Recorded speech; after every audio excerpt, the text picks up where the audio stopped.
3 true creepy stalker stories, narrated by Creep Reads. In all of these stories, it appears I'll be playing as a female, just an FYI. The Stalker in the Black Hood by Supermassive Muser. My dream is to be a journalist, and I currently work on a school newspaper for my high school. A month ago, I wrote a piece about one of our teachers who recently passed away from cancer. He was one of the best teachers, and throughout his whole fight, we all did our best to support him. My piece was very emotional and personal, and I received tons of compliments.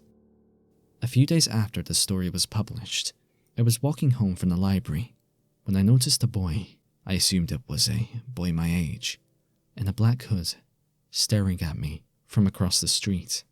I was pretty creeped out, and my heart started racing when he began walking towards me. But then he dropped his hood, and I sort of recognized him from my AP Euro class. He jogged up to me and said, "Hi, sorry to bother you, but I just wanted to say that I adored your piece about Mr. Jones. It brought tears to my eyes. He was one of my favorite teachers." "Thank you so much. I'm glad you liked it. He was one of my favorites too." We talked for a little while as he walked me to my house. I know, bad move. We mostly talked about our teacher and how much we missed him. Then we talked about our classes, school, etc. When we got to my house, he asked me for my number. I thought he was very nice and also very cute, so I gave it to him. Again, bad move. He called me a few days later and asked if I wanted to see a movie with him and some friends. I wanted to go, but I have 3 midterms to study for, and I told him this. A few hours later, he showed up on my front porch, wearing his creepy black hood. I found it very weird, but I still had a little crush on him, so I was willing to forgive and forget. He said he really wanted to see the movie with me, and I finally relented. He drove me to the theatre, and I started getting creeped out again because his friends weren't there. It was just the 2 of us, and things just got weirder from there. Throughout the whole movie, he played with my hair. He commented on how soft and heavy it was, and at a few points he even smelled it. I know I should have got up and left right there, but the irrational part of my brain told me that there was no way I could walk home. It was January and about 0 degrees with the wind chill.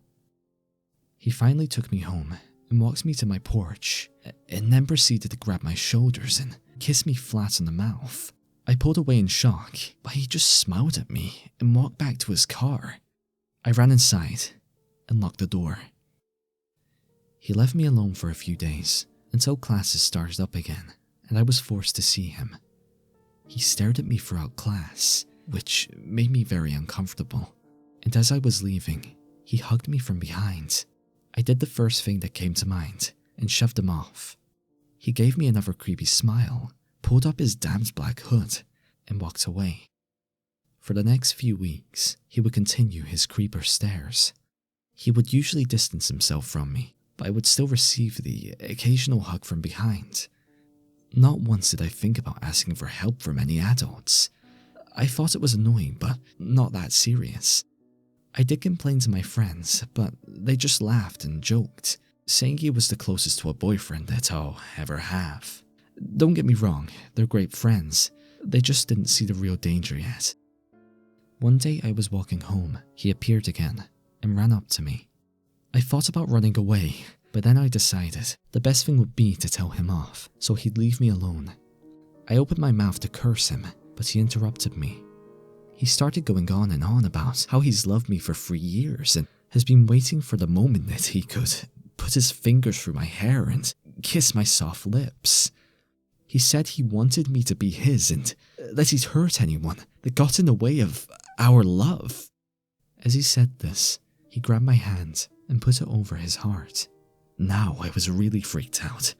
I said something along the lines of, "If you come anywhere near me, I'll beat the fucking shit out of you. Don't think I won't do it, you fuck-ass creep." But he just kept smiling, so I went to plan B. I booked out there like the track runner I am, and I didn't hear from him for another week. He wasn't in school, and part of me thought maybe he transferred or moved. How foolish I was. I came home to find a package sitting on my porch, addressed to me. I knew I should have been more careful, but I had actually been expecting a package from my uncle, who lives in Switzerland and is always sending me stuff. I brought it up to my room and opened it. The first thing I saw was a card with my name written on it. I didn't even notice that it wasn't my uncle's handwriting. I can be so stupid sometimes. I opened it up and, oh God, how I wish I hadn't. I'll spare you all the details, but it started out with my stalker stating how he loved me more than life itself, and how he would cross oceans and so on in order to be with me. He talked about the first time he saw me, how long he loved me, descriptions of my delicious, soft, beautiful hair, and how badly he wanted to run his hands up and down my face. Then, things got more graphic. He said he wanted to strap me into my bed and fuck me until I left scratches down his back and the sheets are soaked. At that point, I stopped reading and just threw the card across the room. I was so disgusted. I know, I shouldn't have looked at what was in the package, but I've always been too curious for my own good, and now was no exception. I tore through a mountain of white tissue paper and found an album book and a weird scarf thingy. I opened the album book, which contained a few dozen photos. They were all pictures of me, some far away, some closer. I was with friends, with family, running on the track, giving a speech on a podium after receiving a writing award. One was even of me, reading a book on my porch. I was bawling my eyes out at this point. Then I turned to the scarf and slowly unraveled it. What I saw made me choke in horror. It was a chunk of my hair, cut from my head and tied together with a thin red ribbon. I chucked the whole box at the wall and collapsed on the floor crying. After a few minutes, I looked back over at my box and saw something I hadn't noticed before. A picture of me with my best friend Jamie. But that's impossible. That picture was in a frame on my dresser. There was no postmark on the package. I finally broke down and told my mother. We were never really close, which is one of the main reasons I never told her in the first place. She wasn't too concerned at first, until I showed her the card and the photos. She absolutely freaked when I showed her the hair. She called my father and then the police. They confiscated the box and all of the items as evidence. They also questioned me about the stalker. I gave his name and a description of him, and they suggested I get a restraining order. My friends and family were very supportive, which I was grateful for. In the time leading up to the restraining order, I did see him in school.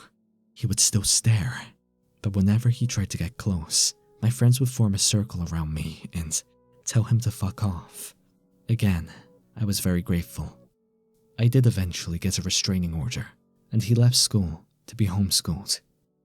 Every once in a while I see him, always from a distance, thankfully. But to this day, I continue to ask myself how he managed to steal a picture off of my dresser, or how he cut off a piece of my hair.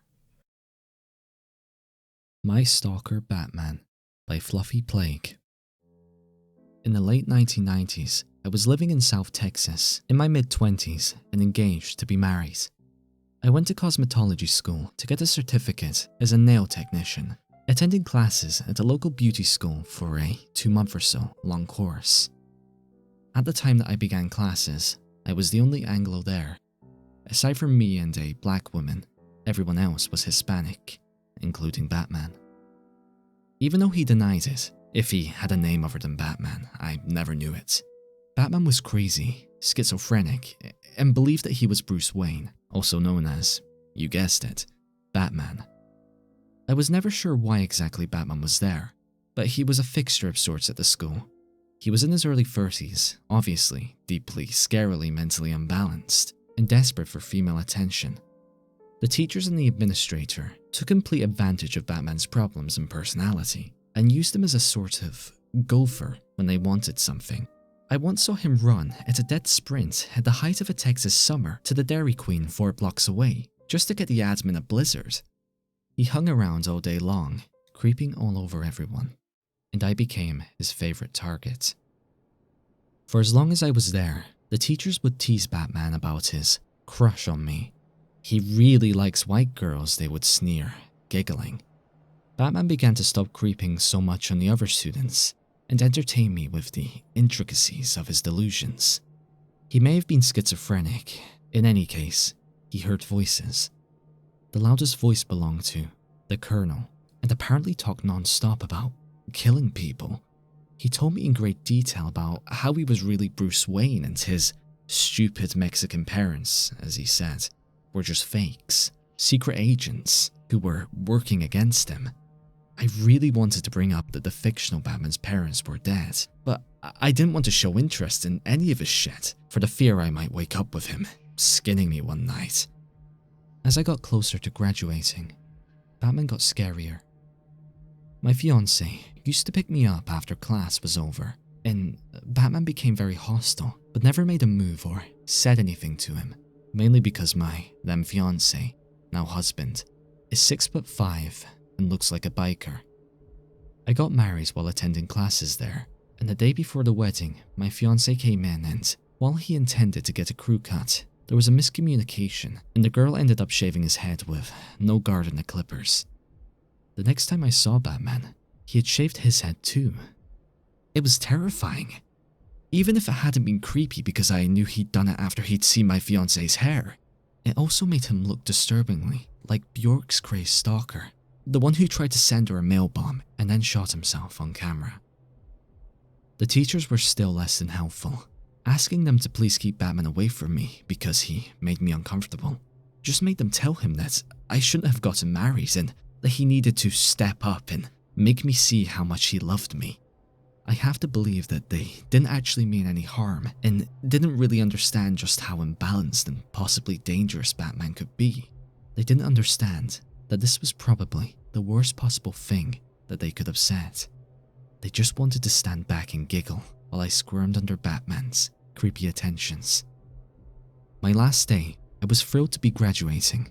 I'd hated coming to school, not just because of Batman. I was desperate to be free of the cool girls clique in high school atmosphere too. The teachers really leaned on teasing Batman that day. "She's leaving, you'll never see her again. Batman, you better do something." By the time I was leaving, I was extremely on edge. Batman hung on to me like a tick you just can't get at to remove. He kept offering to take me home, that I didn't need my husband. He'd take care of me. On and on. The building was shut and locked up for the evening. The teachers and students were all heading out to their cars, and I was stuck waiting for my husband, who had picked a day of all days to be late. I came very close to begging one of the more sympathetic teachers to stay, but she left too. The only nearby phone was inside the building, locked up. No one had cell phones then. I was alone with Batman, standing outside the building.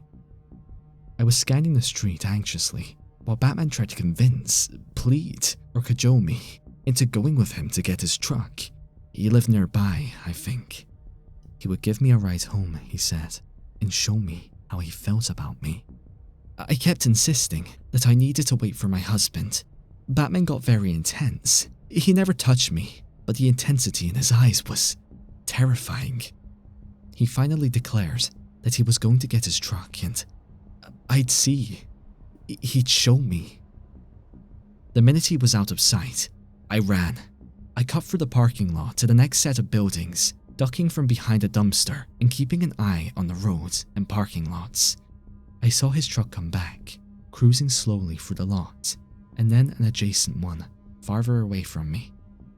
When I saw his truck move on back to the street, I ran again, heading for the grocery store nearby.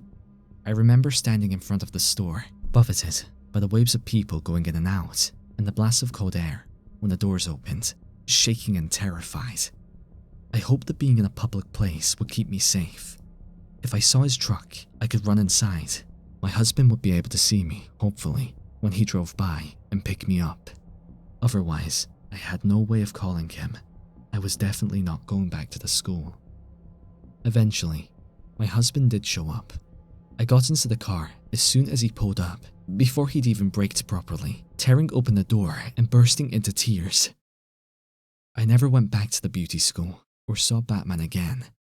I've known mentally imbalanced people before, been in dangerous situations before. I was assaulted as a teenager by a man with a gun, as one example. But I can't ever remember being as afraid as I was for my life as I was standing there, alone, with Batman. I truly believe that if I hadn't run, he would have killed me. Creepy Halloween Stalker by Hannah Robertson. Halloween has, unfortunately, never been a big deal out here in Scotland, and that's always bummed me out, because I love Halloween. But after this year, I think I'll be happy, never celebrating it again. My street and the next street over have a lot of kids who go out trick-or-treating, so while I was out shopping all day with my mum, we decided to pick up some sweets in case anyone came to our door. I had plans to go to the cinema to see Ouija with my boyfriend, so when I got home, I was getting myself ready to go out and my mum was busy putting the shopping away. So when the first load of kids came to the door, I was the first one who had to answer it. There were children from our street, the next one over, and some I couldn't recognize, as well as an adult at the end of the path. I guessed either a father or an older brother by their size, and they were dressed all in black and had some sort of mask covering their face, but it wasn't anything I recognized from a movie or anything. Anyway, they all told me their jokes and I gave them their treats, and they made their way back down the path and onto the next house. I was about to close the door when I noticed that the guy with the kids was still standing at the end of my path. He hadn't noticed, and he wasn't just watching the children either. He was looking right at me, and my skin started to crawl when I realized that he was just staring at me. I backed slowly into the house and watched him as he raised his hand and waved slowly at me, and I was about to call out to him when my mum came to the door to make sure I was alright, and he took off in the opposite way from the children. He hadn't been with them at all, and he left as soon as he realized that I wasn't home alone. I was completely freaked out and told my boyfriend all about it when he came to the house to pick me up, but I quickly forgot all about it when we were watching the movie. When I finally got home, it was getting really late and trick-or-treating was well and truly over around here. When I got inside, my mum was just getting ready to take the dogs for a walk so that they could do their last-minute business, and they would meet my dad on his way home from work. So I was going to be home alone. After my horrible encounter posted on here, I don't really like being home alone, but it's worse than Halloween, and it always has been. Anyway, I was home alone, and I grabbed some snacks and went up to my bedroom and onto my computer so that I could do some of my writing, scroll through Tumblr, and listen to music. After my first creepy encounter of the guys coming into my house and into my backyard, my dad bought a motion-censored light and attached it to the wall of our house right outside my window. Normally it will go off whenever a cat walks along our fence, but it will usually go off after a couple of minutes. I always know when the light has come on because it lights up my whole room given where it's placed. And while I was sitting at my computer, the light came on.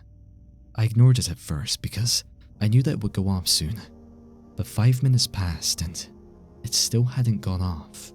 So I opened my blinds to have a look outside and see what was going on. My stomach almost fell out of my ass when I looked out and saw the creep from hours before sitting on my fence, waving at my window to keep the light on. His waving slowed down suddenly when he spotted me, and it was all seriously creepy again, and I didn't know what to do.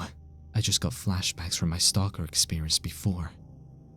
Luckily, I heard the front door open and my parents coming into the house with the dogs, so I rushed down the stairs and started screaming at them about the guy in the fence. My dad didn't question me. He just took the dogs and rushed through the house, threw the back door open, and ran outside, and then I heard him shouting, "Get the fuck out of here, you creep! I'm going to phone the police!" My dad scared him off, but I convinced him not to call the police because I didn't want to relive the whole thing again. I just wanted to go to sleep and forget all about the whole night. So, to the creepy guy in a mask waving at me from the end of my path and sitting on my fence. Well, let's not meet.